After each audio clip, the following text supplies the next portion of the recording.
வணக்கம். Welcome to star police academy. Number 1 police அகாடமியின் தமிழ்நாடு. இன்னைக்கு மீண்டும் ரோந்து வாகனம் நம்ம சீரியஸ்ல பிசிக்ஸ்ல ஒரு இம்பார்ட்டன்டான டாபிக் நம்ம பார்க்கலாம். என்ன சார் அந்த டாபிக் அப்படின்னா, எஸ்ஐ தேர்வு எழுதுறதுக்கு மாணவர்கள் சற்று அதுல சிலருக்கு ஒரு சந்தேகங்கள் இருந்துட்டே இருக்கு. குற்றலைகள்னா என்ன? குறுக்கலைகள்னா என்ன? மீஒலினா என்ன? நெட்டலைகள்னா என்ன? இது மாதிரி நம்ம படிக்கும்போது எல்லாத்துக்கும் சேர்த்து கன்ஃபியூஸ் ஆயிடும். ஒளியியல்ல இருந்து வரக்கூடிய அந்த டாபிக், சவுண்ட்ல இருந்து வர டாபிக்ல இருந்து நிறைய சந்தேகங்கள் ஜஸ்ட் ஒரு சின்ன சின்ன விஷயமா சேர்ந்து நம்மளை கன்ஃபியூஸ் பண்ணிடும்.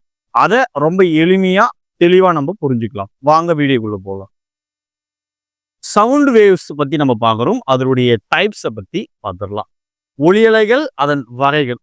அதிர்வடையும் பொருட்கள் அலை வடிவத்துல உருவாகும் ஒரு ஆற்றலை தான் நம்ம என்னன்னு சொல்றோம்னா ஒளி அலைன்னு சொல்றோம். Sound waves are when vibrating matters creates energy in waves form. இந்த சவுண்ட் வேவ்ஸ் எத்தகைய அலை வகையில சார்ந்ததா இருக்கு அப்படின்னா, இது கம்பல்சரி நெட்டலைகளா தான் இருக்கு. Sound waves always longitudinal waves தான் இருக்கு. அப்போ லைட் என்ன சார்? லைட் குறுக்கலைகளா இருக்கு. சரிங்களா? டிரான்ஸ்வேவ்ஸ் நம்ம சொல்றோம். ஸோ இதை பத்தின கான்செப்டை நம்ம ஈஸியா பார்த்துடலாம். இப்போ நம்ம எதை பத்தி பார்க்கறோம்னா, குறுக்கலைகள் என்ன, டிரான்ஸ்வேவ்ஸ்னா என்ன, அதே போல நெட்டலை லாங்கிடியூட்னல் வேவ்ஸ்னா என்ன, ரெண்டுத்துக்கு என்னென்ன டிஃப்ரெண்ட் இருக்கு, இதை பத்தி நம்ம தெளிவா பார்த்துடலாம். இந்த குறுக்கலைகள்ன்றது இந்த வடிவத்துல, குறுக்கலைகள் எப்பவுமே செங்குத்தா 90 டிகிரி அந்த ஃபார்மெட்ல தான் அலை பரவும் திசைக்கு செங்குத்தான திசையில தான் பரவும். இதுவே நெட்டலைகள் லாங்கிடியூட்னல்ன்றது இணையா பெயர்லா பரவக்கூடியது. சார் இது ஜஸ்ட் இதை நம்ம இப்படி பார்த்தா ஈஸியா புரியுறது கொஞ்சம் ஒரு ஒன் ஸ்டெப் தான் ஈஸியா புரியும். இதை பத்தின டெப்தான கான்செப்ட் நம்ம பார்த்துடலாம். சரிங்களா? வாங்க. இந்த வேவ்ஸை பொறுத்தவரையும் டைப்ஸ் ஆஃப் மெக்கானிக்கல் வேவ்ஸ், எந்திர அலைகளை கிட்டத்தட்ட 2 வகையா நம்ம வகைப்படுத்தலாம். என்னென்ன வகைகள் அப்படின்னு நம்ம பார்க்கும்போது, குறுக்கலைகள், டிரான்ஸ்வேவ்ஸ். இந்த டிரான்ஸ்வேவ்ஸ் எதுலெல்லாம் உருவாகும் இந்த வேவ்ஸ் அப்படின்னு நம்ம பார்க்கும்போது, இந்த அலைகள் திடப்பொருள் நம்பர் 1, இரண்டாவதா திரவம். இந்த ரெண்டுத்துல மட்டும்தான் இந்த இத்தகைய அலைகள் உருவாகும். Produced only in solid and liquid. இந்த 2 விதமான கான்செப்ட்ல மட்டும்தான் இது உருவாகும். சரி, அதுக்கடுத்து இதனுடைய தொடர்ச்சி இங்க கொடுத்துருக்கோம். துகள் அதிர்வுறும் திசை அலை பரவும் திசைக்கு எப்படி இருக்கும்? துகள் அதிர்வுறுது அப்படின்னா இந்த அலைகள் பரவும் திசைக்கு எப்படி அமையும்னா செங்குத்தா அமையும். அதான் துகள்கள் அதிர்வுறும் திசையானது அலை பரவும் திசைக்கு செங்குத்தாக அமையும். Perpendicular to the direction. இதுவரையும் நம்ம குறுக்கலைகளை முழுமையா முடிச்சாச்சு. விச் மீன்ஸ் டிரான்ஸ்வேவ்ஸ் ஆர் கம்ப்ளீட்டா முடிச்சாச்சு. நெட்டலைகள் லாங்கிடியூட்னல் வேவ்ஸ்ன்றது அதே துகள், அந்த அதிர்வுறும் துகள் அலைபரவும் திசைக்கு எந்த திசையில் இருக்கும்? இணையா இருக்கும். இதுக்கு அப்படியே நேர் எதிரானது. இது செங்குத்துனா இது இணையா இருக்கும். இது பர்பெண்டிகுலர்னா இது பேரலா இருக்கும். That's all. இந்த குறுக்கலைகள் திட திரவ ரெண்டுத்துல மட்டும்தான் உருவாகக்கூடிய தன்மை கொண்டிருக்கும். ஆனா இதை விட ஒன்னு எக்ஸ்ட்ராவா வாயுவிலும் இந்த நெட்டலைகள் உருவாகும். சரிங்களா? நெட்டலைகளுக்கு உதாரணமா நம்ம ஒளியை சொல்லலாம். விச் மீன்ஸ் லைட் சொல்லலாம். இது சவுண்ட் ஆல்ரெடி நம்ம பார்த்ததுதான். இது ஜஸ்ட் ஒரு பேசிக்கான தகவல் தான். இத இன்னும் தெளிவா நம்ம புரிய வச்சிடலாம். தனியா பிரிச்சு டேபிள் காலமா போட்டு புரிய வச்சிடலாம். குறுக்கலைகள் மற்றும் நெட்டலைகளை 1 by 1 நம்ம ஒப்பிட்டு பார்க்க போறோம். ஊடகத்தின் துகள்கள் அதிர்வடையும் திசை அலைபரவும் திசைக்கு செங்குத்தாக அமையும். அதை தொடர்ந்து நெட்டலைகள் இணையா இருக்கும். இது நம்ம ஆல்ரெடி அந்த கான்செப்ட்ல நம்ம புரிஞ்சுக்கணும். அதுக்கடுத்து மாறுபாடுகள். இந்த மாறுபாடுகள் இருக்கு இல்லைங்களா, எப்படி இருக்கு அப்படின்றத பார்க்கும்போது அகடு முகடு இந்த கான்செப்ட்ல ஏற்ற இறக்கமா இதுல இருக்கும். இதுல இருக்கிற மாறுபாடுகள் தளர்ச்சிகள் வடிவில் எலாஸ்டிக். சரிங்களா? இந்த வடிவத்துல தான் இருக்கு. மீட்சி ஊடகத்தில் குறுக்கலைகள் பரவ இயலும். மீட்சி எலாஸ்டிக்கா இருக்கிற அந்த மீடியம் அதுல பரவும். அனைத்து வகையான ஊடகத்திலையுமே, அது திடவமா இருக்கலாம், திரவமா இருக்கலாம், வாயுவா இருக்கலாம், எல்லாத்துலயுமே பரவ இயலும். இது ரெண்டுத்துக்கிடையே இருக்கிற வேறுபாடுகள். இதுல ரொம்ப முக்கியமானது என்ன அப்படின்னு நம்ம பார்க்கும்போது, ஊடகமே இல்லாத எந்த ஒரு மீடியமே இல்லாத ஒரு நிலை இருக்கு அப்படின்னா இதை வந்து நம்ம வெற்றிடம், ஆங்கிலத்துல வேக்யூம் நம்ம சொல்லுவோம். இந்த வேக்யூம்ல மின்காந்த அலைகள் மட்டுமே தான் வெற்றிடத்துல பரவும். அதனாலதான் விண்வெளி வீரர்கள் ஒருவருக்கு ஒருவர் பேசுற அந்த கம்யூனிகேஷனை வந்து நம்ம பேசுற அந்த ஒளியே ரேடியோ அலைகளாக மாற்றப்பட்டுதான் ஒருவருக்கு இடையே ஒருவர் கம்யூனிகேஷன் வந்து செஞ்சுப்பாங்க. இது பாஸ் கொஸ்டின்ல புத்தகத்துல கொடுத்துருப்பாங்க, நோட் பண்ணிக்கோங்க கூடுதல் தகவலாம். அதற்கு ராலே அலைகள், சரிங்களா? சூரியனிடமிருந்து வரும் ஒளிக்கதிர்கள் வளிமண்டலத்தின் வழியாக வளிமண்டலத்தில் செல்லும் அந்த படும் பொழுது வெவ்வேறு திசைகள்ல வாயுக்களாலையும் தூசுக்களாலையும் காற்று ஈரப்பதங்களாலையும் வெவ்வேறு திசைகள்ல சிதறடிக்கப்படும். அப்படி சிதறடிக்கும் போடும் பொழுது சிதறடிக்கப்பட்ட அந்த கதிர்கள் மீண்டும் வரும், ஒண்ணு வராது. இது மீட்சியற்றவை. அந்த மீட்சியற்றவை மேலும் 4 வகைகளா பிரியும். அந்த 4 வகைகள்ல தான் ஒண்ணு ராலி, மீ ஒளி, அதுக்கடுத்து பார்க்கும் பொழுது ராமன், அதுக்கடுத்து டிண்டார், இது போல 4ஆ இருக்கும். இந்த ராலே என்பது அதுல முதற்கட்டமா இருக்கக்கூடிய ஒரு வகையானது, சரிங்களா? ராலி இந்த குறுக்கலைகள் மற்றும் நெட்டலைகள் ஆகிய இரண்டிலும் சேர்ந்ததாக தான் கருதப்படுது. ரெண்டுத்திலுமே சேர்ந்துபடும். அந்த அத்தகைய அலைகள் வந்து குறுக்கலைகளாகவும் இருக்கலாம், நெட்டலைகளாக இருக்கலாம், டிரான்ஸ்வேவ்ஸாக இருக்கலாம், லாங்கிடியூடல் வேவ்ஸாகவும் இருக்கலாம், சரிங்களா? இங்கிலீஷ் மீடியம் ஸ்டூடெண்ட்ஸுக்கு பைலிங்கல்ல இங்கிலீஷ்லையும் கொடுக்கப்பட்டிருக்குது. அந்த direction of vibration particles of medium is perpendicular to the direction of propagations of waves. இது வந்து பர்பெண்டிகுலர் அப்படின்னா, சரிங்களா, இது வந்து பேரலா இருக்கும், சரிங்களா, அந்த டைரக்ஷன் அங்க இருக்கிறதுக்கு. அதுக்கடுத்து பார்க்கும்போது இது என்ன கான்செப்ட் அப்படின்னு நம்ம பார்க்கும்போது, இங்க நம்ம பார்த்தோம் இல்லையா, இரண்டாவதா அந்த அகடுகள் முகடுகளா இதுல காணப்படும், இதுல அகடுகள் முகடுகளா காணப்படாது. மூணாவது என்னன்னா டிரான்ஸ்வேவ்ஸ் பாசிபிள் இன் இலாஸ்டிக் மீடியம், அதுதான் மீட்சி ஊடகம் நம்ம சொல்றோம். இது வந்து எல்லா விதமான ஊடகங்களிலுமே பரவும். ஆல்ரெடி நம்ம இதை எக்ஸ்பிளைன் கொடுத்தாச்சு, சரிங்களா?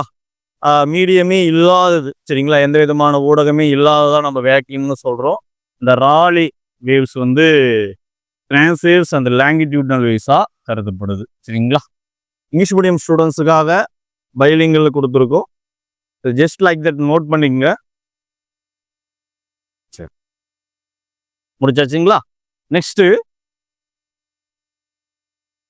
கேட்கும் தன்மையின் அடிப்படையில் பேஸ்ட் ஆன் ஆடியபிலிட்டி சவுண்ட் டைப், கேட்கும் தன்மையின் அடிப்படையில ஒளிய 3 விதமா நம்ம பிரிக்கலாம். சார் கேட்கும் தன்மைன்றீங்களா, அது என்ன சார் அப்படின்னா, இதுதான் 20 ஹெர்ட்ஸ்ல இருந்து 20,000 ஹெர்ட்ஸ், சரிங்களா? இந்த 20,000 ஹெர்ட்ஸ் இது வந்து கேட்கும் தன்மை. இதை வந்து இங்க கொடுத்துடலாம், கேட்கும் தன்மை. இந்த 20 ஹெர்ட்ஸுக்கு கீழே இருந்தா அதை வந்து குற்றொலி அப்படின்னு நம்ம சொல்றோம், இன்ஃப்ராசோனிக் சவுண்ட். இந்த 20,000 ஹெர்ட்ஸுக்கு மேல இருந்தா அதை வந்து என்னன்னு சொல்றோம், மீ ஒலி, அல்ட்ராசோனிக் சவுண்ட் நம்ம சொல்றோம். இது புரிஞ்சுதுங்களா? கேட்கும் தன்மையை அடிப்படையா கொண்டு 20ல இருந்து 20,000, அந்த 20க்கு கீழே 20,000க்கு மேல, அதை பத்தி நம்ம பிரிச்சுக்கிறோம். இந்த 20ல இருந்து 20,000 இருக்கிற இத்தகைய கேட்கும் தன்மையில் இருக்கிற ஒளிய சோனிக் ஒளின்னு நம்ம சொல்றோம். அதுதான் மனிதனுடைய காதுகளால கேட்கக்கூடிய தன்மையா இருக்கு, இதுல எந்த டவுட் இல்லை இல்லையா? நெக்ஸ்ட், இதுக்கு பேரு, இந்த குற்றொலிக்கு பேரு இன்ஃப்ராசோனிக்னு நம்ம சொல்றோம். சில விலங்குகளால் அதை கேட்க முடியும், இதயத்தின் அமைப்பு அறியறதுக்காக இது பயன்படுது குற்றொலி. அந்த சில விலங்குகள்னு சொல்லிட்டீங்களே சார், அப்போ என்ன சார் பண்றது? இதை பத்தின டீட்டெயில் நம்ம 1 by 1 பார்க்கலாம். இதை பத்தின ஒரு மேலோட்டமான புரிதல் நமக்கு இருக்கணும், அதனாலதான் அது மாதிரி நான் கொடுத்துருக்கேன், சரிங்களா? அதுக்கடுத்து மீ ஒலி, அல்ட்ராசோனிக்னு சொல்றோம். மனிதனால கேட்க முடியாது, இதையும் மனிதன் கேட்க முடியாது. வௌவால் ஏற்படுத்தும் ஒளி, இது மாதிரிலாம் நம்ம சொல்லலாம். தடை பொருட்கள் உணவு தேடுவதற்காக ஏற்படுத்துறது. இதனுடைய பயன்கள் பார்க்கும்போது எக்கச்சக்கமா இருக்கு. இதை பத்தி நம்ம 1 by 1 பார்த்துடலாங்களா? இப்போ பேஸ்ட் ஆன் ஆடியபிலிட்டி அடிப்படையில பிரிச்சதை நம்ம பார்த்தாச்சு. நெக்ஸ்ட், கேட்கக்கூடிய ஒளியை பத்தி நம்ம ஆல்ரெடி நமக்கு தெரிஞ்சதுதான். இதுல இருந்து ஒரு பாக்ஸ் கொஸ்டின் வந்து புத்தகத்துல கொடுத்துருக்காங்க, அதை பத்தி டிஸ்கஷன் பண்ணிட்டு குற்றொலினா என்ன, மீ ஒலினா என்னன்றத நம்ம பார்த்துடலாம். ஆடிபிள் சவுண்டை பத்தி நம்ம பார்த்துடலாம். இந்த ஆடிபிள் சவுண்ட்ல ப்ரீவியஸ் இயர் கொஸ்டின்ல ஒன்ஸ் கேட்கப்பட்டிருக்கு. கேட்கக்கூடிய ஒலி மற்றும் மனிதனால் ஏற்படுத்தக்கூடிய ஒலிகள்ல மனித குரல் அந்த தொண்டையில் உள்ள லாரிங்ஸ் என்ற குரல் பட்டியல் தான் உருவாகும். சரிங்களா? லாரிங்ஸ். அதே போல இந்த துருத்தி கொண்டிருக்கக்கூடிய இந்த பகுதிக்கு பேரு ஆடம்ஸ் ஆப்பிள்னு சொல்லுவாங்க. இது அனைவரும் அறிஞ்சது. அப்படி தெரியாதவங்க நோட் பண்ணி வச்சுக்கோங்க. சரிங்களா? இது முடிஞ்சாச்சு. இப்ப குற்றொலியை பத்தி இன்ஃப்ராசோனிக் சவுண்டை பத்தின கான்செப்டை நம்ம 1 by 1 பார்த்துடலாங்களா? தயாரா? என்ன நிலநடுக்கத்தின் போது உருவாகக்கூடிய ஒலியா நம்ம அதை பார்க்கிறோம். கடல் அலைகள் ஏற்படுத்தும் ஒலி, திமிங்கலங்கள் ஏற்படுத்தும் ஒலி மோஸ்ட் இம்பார்ட்டன்ட். கண்காணிப்பு அமைப்புகள் யூஸ்டு இன் சர்வீலன்ஸ் சிஸ்டத்துல ஏற்படுத்தும் ஒலி, மனிதனின் இதய அமைப்பை அறிய இத்தகைய ஒலி பயன்படுது. சரிங்களா? இந்த இன்ஃப்ராசோனிக் நம்ம பார்த்தாச்சு. இன்ஃப்ராசோனிக்ல இருக்கிற கான்செப்ட் 1 by 1 பார்த்தாச்சு. எதுக்கெல்லாம் சி வேவ்ஸ்ல இருந்து, அதுக்கடுத்து அந்த ப்ளூ வேல்ஸ்ன்னு சொல்ற அந்த வேல்ஸ் ப்ரொடியூஸ் பண்றதுல இருந்து, used in study of the mechanism of human heart, இதை பத்தி முழுமையாக ஒரு அறிதலுக்கும் அதை பத்தின படிப்புகளும் இது தேவைப்படுது. சரிங்களா? இதை முடிச்சாச்சு. நெக்ஸ்ட் எதை பத்தி நம்ம பார்க்கறோம்னா மீ ஒலியை பத்தி நம்ம பார்க்குறோம். அல்ட்ராசோனிக் சவுண்டு அதிகப்படியான பாயிண்ட்ஸும் தேர்வு கண்ணோட்டத்துல இதுவரை கேட்கப்பட்ட தேர்வுகள்ல இதுல இருந்து அநேகமான கொஸ்டின்கள் இடம்பெற்றிருக்கு. அதை பத்தி நம்ம பார்த்துடலாம். மீ ஒலி அலைகளை பத்தி நம்ம பார்க்குறோம். அல்ட்ராசோனிக் சவுண்டை பத்தி நம்ம பார்க்குறோம். சோனோகிராம் என்ற மருத்துவ பயன்பாடுகளில் விரிவாக பயன்படுகிறது. Used in mechanical applications like sonogram. இந்த சோனோகிராம் எதுக்கு சார் பயன்படுது அப்படின்னா, இந்த குழந்தையினுடைய கரு வளர்ச்சியை தெளிவா கர்ப்பிணி பெண்களுடைய கருவறையில் இருக்கிற குழந்தையினுடைய அளவு அதை பத்தின தெளிவான தகவல்களை அறியறதுக்கு இது மருத்துவத்துறையில அதிகமா பயன்படும். அடுத்து யூஸ்டு இன் கால்டன் விஸ். It's used to train dogs for investigation. Golden விசில்ல இது அதிகமா பயன்படுது. புலனாய்வு துறைகள்ல நாய்களுக்கு பயிற்சி அளிப்பதற்காக அதிக அளவுல இது பயன்படுத்தக்கூடியதான ஒரு தகவல் இருக்கு. அதுக்கடுத்து தூய்மையாக்கும் தொழில்நுட்பத்துல இது அதிகமா பயன்படுது. பியூரிஃபிகேஷன் டெக்னாலஜில பயன்படுது. அதனால சார் பியூரிஃபிகேஷன் டெக்னாலஜி அப்படின்னா சின்ன சின்ன விஷயங்கள் என்னெல்லாம் எடுத்துக்கலாம் அப்படின்னா, இந்த பாத்திரங்கள் கழுவும் எந்திரத்துல கூட இது அதிக அளவுல பயன்படுறதா கூறப்படுது. அதுக்கடுத்து உலோகப்பட்டைகளினுடைய வெடிப்பு அதனுடைய குறைகளை கண்டறியறதுக்கு அதிக அளவுல பயன்படுது. அதுக்கடுத்து to break kidney stones and then pass them out. கிட்னியில் இருக்கிற சிறுநீரகத்தில் இருக்கிற கற்களை உடைத்து வெளியேற்றுவதற்காக சிகிச்சையில முக்கியத்துவமான பங்கு வகிக்குது. யூஸ்டு இன் எக்கோ கார்டியோகிராஃபி டெக்னிக். இதய வரைவி தொழில்நுட்பத்துல முக்கியத்துவமான பங்கு வகிக்குது. ஆல்ரெடி நம்ம டிஸ்கஷன் பண்ணிட்டோம். பாத்திரம் கழுவும் எந்திரத்துல டிஷ்வாஷர்ல இது பயனளிக்குது. நெக்ஸ்ட் சோனார் கருவியில அதிகமா பயன்படுது. அது என்ன சார் சோனார்? ரேடார் எப்படி விமானங்கள்ல பயன்படுதோ தடைப்பொருட்கள் மற்ற தகவல்களை அளிப்பதற்காக, அதே போல சோனார் என்பது கடல் பயணத்தின் போது கப்பல்கள்ல அதிக அளவுல பயன்படுற ஒரு முக்கியமான ஒரு கருவி. இந்த சோனார் கருவி நம்ம இதுல என்ன பயன்படுதுன்னா, நீருக்கு அடியில செலுத்துவதன் மூலமாக கப்பல்ல பொருட்களுடைய தூரத்தையும் வேகம், திசை வேகம், மீன்களுடைய படுக்கை, கூட்டம், வேற எதனா தடைப்பொருள் எதனா இருக்கா, இது எல்லாத்தையுமே தெரிஞ்சுக்கிறதுக்காக கப்பல்கள்ல அதிக அளவுல இந்த சோனார் என்றது பயன்படுது. சரி, இந்த சோனார் என்பதனுடைய ஃபுல் ஃபார்ம் என்ன சார் அப்படின்னா, சவுண்ட் நேவிகேஷன் அண்ட் ரேஞ்சிங் அப்படின்னு சொல்றேன். சரிங்களா? இந்த ஒலிகளை நம்ம பண்ணும் பொழுது தடைப்பொருள் இருந்துச்சுன்னா ரிட்டர்ன் ஆகும். ஸோ அதுல இருந்து என்னென்ன விதமான தடைப்பொருள் இருக்கு, என்ன இருக்குன்றத நம்ம அறிஞ்சிக்க முடியும். சரி, நெக்ஸ்ட் ஒளி செறிவின் அலகு டெசிபிள். இந்த டெசிபிள்ன்றது யாருடைய நினைவா வைக்கப்பட்டுள்ளது? Most important. தொலைபேசியை கண்டுபிடித்த அலெக்சாண்டர் கிரஹாம்பெல்னுடைய நினைவாகத்தான் இந்த டெசிபிள் என்ற ஒளி செறிவின் அலகை வைக்கப்பட்டிருக்கு. அதை ஷார்ட் ஃபார்மா டிபி என்று அழைப்பாங்க. அது எல்லாருக்கும் அறிஞ்சதுதான். சரிங்களா? டெசிபிள். சரி, இந்த ஒளி செறிவின் அளவு ஒருவேளை இதை பொருத்துக்களை பிடிச்சி கேட்டுடலாம். இப்பெல்லாம் வரக்கூடிய கேள்விகள் எல்லாமே கொஞ்சம் கடினமாக தான் இருக்கு. அதுக்கு தகுந்த போல நம்மளுடைய பயிற்சி இருக்கணும். சரிங்களா? கேட்கும் திறன் தொடங்குதல் 0 ஃபுல்லாமே டெசிபிள் தான். சரிங்களா? இசை சருகினுடைய அந்த ரஸ்டிங்களுடைய லெவல் 10 டெசிபிள் இருக்கு. அமைதியான அறை குவைட்டா இருக்கிற ரூம் எவ்வளவு அப்படின்னு பார்க்கும்போது 20 சராசரியா. மெதுவாக பேசுதல் 30. அமைதியான நூலகம் ஒரு குவைட்டா இருக்கிற லைப்ரரி எடுத்துனோம்னா 40 டெசிபிள் இருக்குது. வீடு நார்மலா இருக்கிற வீடு 50. சரிங்களா? வேலைக்கு போயிட்டு வீட்டுக்கு வந்தோடனே ஐயா மொய்யான்னு கத்தின்னு இருக்கு இல்லையா, அது மாதிரி இருக்கிறது கிடையாது, நார்மலா இருக்கிறது. சரியா? அதுக்கடுத்து உரையாடல் கான்வர்சேஷன் இருக்கிற ஒரு இடம் அப்படின்னு பார்த்தா 60 டெசிபிள் இருக்குது.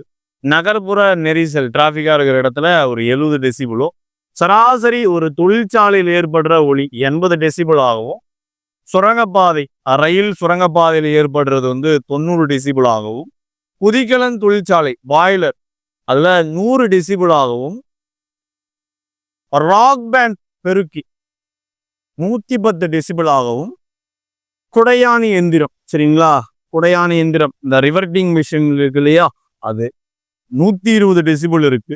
ஜெட் விமானம் புறப்படும் ஒலி 140. சரிங்களா? ராக்கெட் எந்த ஸ்பீட்ல போகும் சார், ரூன் போயிடும் சார், அது மாதிரி இல்லை, இது நம்ம சவுண்டை பார்க்குறோம். அது ஒரு ஜெட் விமானம். என்னது